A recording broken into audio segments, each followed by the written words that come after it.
brave, determined, and big-hearted people all over the world working for my release. They've been working for 2 years on this.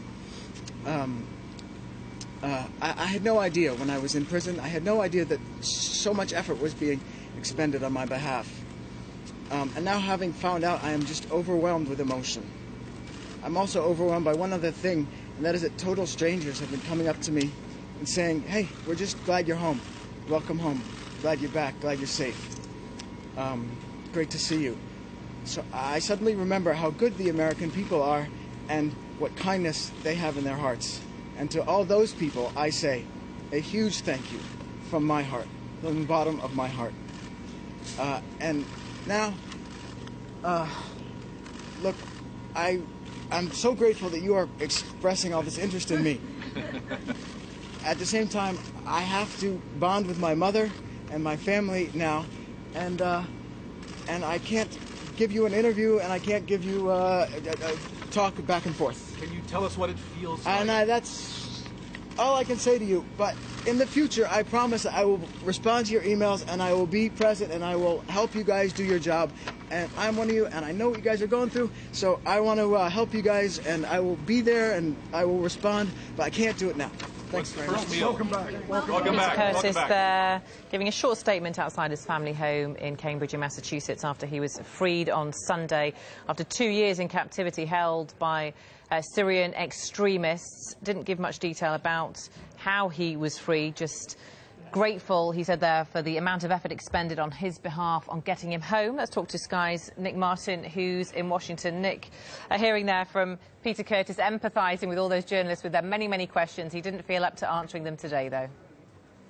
No, but I think he felt the need to come out there in his hometown of Cambridge in Boston and thank those who had tried to secure his release, because, you know, Peter Curtis's story is one of coming back from the dead, especially when we've seen events of the last 2 weeks involving the beheadings of other journalists, Jim Foley in Iraq.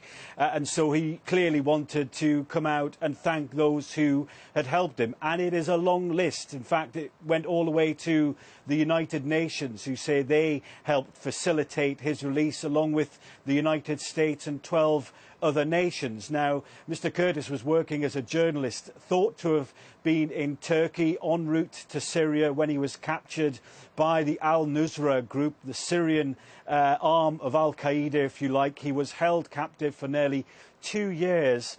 The FBI released a video of him pleading for his life, and there have been subsequent reports that he had been tortured while in captivity. So, given the events of the last 2 weeks, he and his family say they're completely overwhelmed that he's been released. And clearly, you know, he's looking thinner. If you look at pictures from when he was working as a journalist, his hair is clearly longer.